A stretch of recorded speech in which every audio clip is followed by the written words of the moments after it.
ہمارے معاشرے میں عوام الناس کی اکثریت یہ سوال پوچھتی ہے کہ عام غسل اور غسل جنابت میں کیا فرق ہے؟ مزید یہ کہ اگر ہم غسل کو سنت کے مطابق ادا کریں تو کیا ڈائریکٹ نماز پڑھ سکتے ہیں یا پھر نماز پڑھنے کے لیے الگ سے وضو کرنا پڑے گا؟ دیکھیں، یہ بڑا کریٹیکل سوال ہے. یہ اکثر لوگ کرتے ہیں. میں نے وضو، غسل، تیمم، استنجا، حیض و نفاس کے مسائل، اس پہ 42 مسئلہ ڈیٹیل ریکارڈ کروایا تھا آلموسٹ 7 سال پہلے.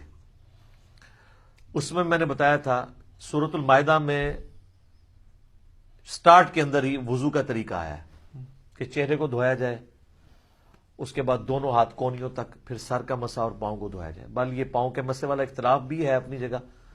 المصنف ابن ابی شیبہ میں موجود ہے کہ اکرمہ جو تابعی تھے ابن عباس کے شاگرد، وہ پاؤں پہ مسا بھی کر لیتے تھے. اس کو زیادہ جھگڑا نہیں بنانا چاہیے. تو یہ وضو کا طریقہ قرآن کے اندر ہے. بخاری مسلم میں درجنوں احادیث ہیں، بلکہ مسلم شریف کے اندر تو 1000 سے زیادہ احادیث ہیں وضو، غسل، نماز اور طہارت کے مسائل کے اوپر. 1000 سے زیادہ. لیکن یہ آپ کو کہتے ہیں یہ وضو کا طریقہ تو امام حنیفہ نے بتایا ہے، وہ تو احادیث کے اندر موجود ہے.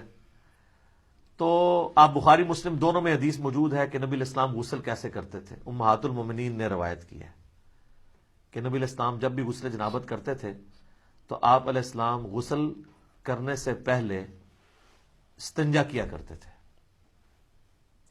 اس کے بعد آپ علیہ السلام زمین پہ ہاتھ مار کے مٹی لیتے تھے. اس زمانے میں ظاہر صابن تو نہیں ہوتا تھا، اور مٹی اس جگہ پہ ملتے تھے جہاں پہ مری وغیرہ لگی ہوتی تھی تاکہ اس کو صاف کرتے.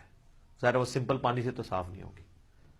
اس کے بعد آپ علیہ السلام، بخاری مسلم کے الفاظ ہیں کہ نماز کا سا وضو کرتے تھے. کلی کرتے تھے، غرغرے کے ساتھ سنت ہے. ناک میں پانی ادھر تک چڑھاتے تھے. اور وہ ابو داؤد میں الفاظ موجود ہیں کہ اگر روزہ نہ ہو تو پھر تو آپ اوپر تک چڑھائیں، روزہ ہو تو آپ بس نارمل ہی جتنے ہے پانی ہے. اس کے بعد چہرہ دھوتے تھے، نماز کا سا وضو کرتے تھے، پاؤں چھوڑ دیتے تھے. اس کے اندر ایک حکمت تھی، کیونکہ کیچڑ تھا، نیچے پانی جمع ہوتا تھا، اور اس زمانے میں لوگ شلوار نیچے سے نہیں پہنتے تھے، تہمت ہوتی تھی، نیچے سے پہنے تو کیچڑ پاؤں پہ لگ جائے. تہمت میں جو کر رہا ہے تو وہ تو اوپر سے پہن لے گا اور پاؤں اس کے کیچڑ والے ہوں گے. اور بخاری مسلم میں الفاظ ہے نبی علیہ السلام باہر آ کے پاؤں دھوتے تھے. آج کل ایسا نہیں ہے. آج تو ہم اس اسماعی سے گزر نہیں رہے. ہم تو ٹائلز والے باتھ روم میں ہوتے ہیں، ساتھ ساتھ پانی بہتا رہتا ہے، وہ پاک ہوتا جاتا ہے، نکل جاتا ہے.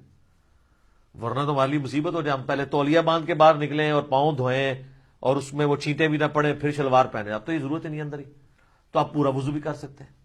اچھا، کیونکہ نبی علیہ السلام وضو کرتے تھے اور اس سے پہلے استنجے والی جگہ سب کچھ دھو چکے ہوتے تھے. اور اس کے بعد آتا ہے پھر آپ علیہ السلام 3 دفعہ جو وہ سر پہ پانی بہاتے تھے، دائیں طرف بائیں طرف.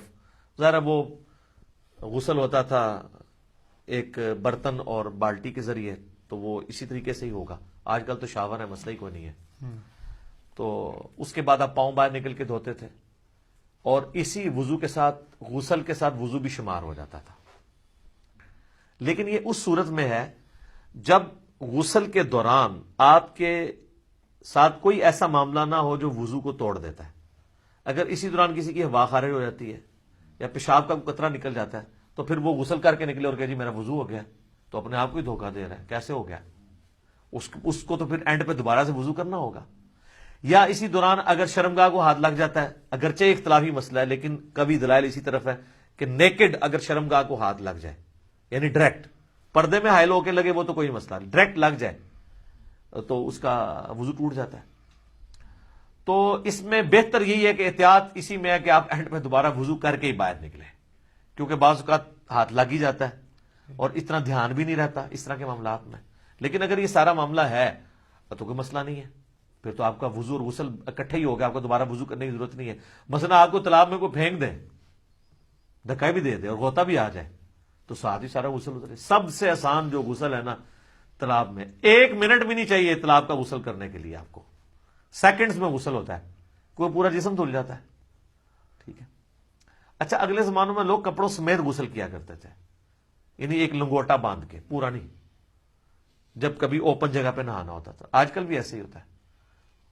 تو لیکن آج کل چونکہ باتھ روم ہے تو ہمیں ضرورت نہیں ہے. باقی دریا ایریا میں ابھی بھی آپ دیکھیں جوڑوں کے جو گیسٹ ہیں وہ لنگوٹا باندھ کے کر رہے ہوتے ہیں، وہ تو نیچے وہ باندھنا پڑتا ہے، ادروائز تو پھر ظاہر ہے وہ شرم و حیا والا ایشو ہو جاتا ہے. تو پھر اگر ایسی صورتحال ہوگی تو اگر کوئی وضو کے توڑنے والی چیز نہیں ہوئی تو آپ غسل کے بعد آپ کا وضو شمار ہو جائے گا، غسل جنابت ہو جائے گا۔